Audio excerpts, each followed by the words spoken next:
В Чувашский полк, а также в госпитале Луганской Народной Республики доставили очередную партию гуманитарного груза, собранную предприятиями и волонтерами республики. Его транспортировку организовал фонд «Перле». Жители Чувашии собрали продукты питания, кофе, чай, сладости, средства личной гигиены, нательное белье для раненых.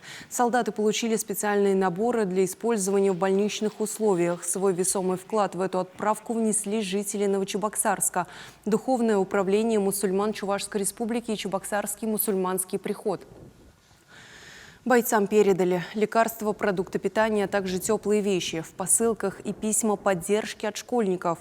Для выполнения боевых задач от Союза женщин доставлены маскировочные сети, которые сплели серебряные волонтеры Аликовского, Шамуршинского, Чебоксарского муниципальных округов и города Новочебоксарска.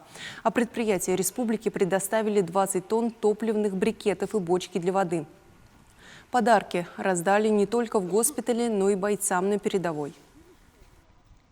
Дорогие чуваши, спасибо фонду «Перле» и Союзу женщин Чувашии за новогодние подарки. Нам очень приятно. И надеюсь, тот, кто мне написал это письмо, узнает свою открытку. Спасибо тебе большое. Хотим передать от лица всех бойцов нашего батальона. Спасибо большое нашим сестрам, нашим детям, которые передали нам эти подарки в честь Нового года. За внимание, которое они оказали, сочли нужным поддержать нас в этот тяжелый момент, когда мы отправляемся на передовую, чтобы одержать эту победу. Как бы то ни было, все равно победа будет за нами.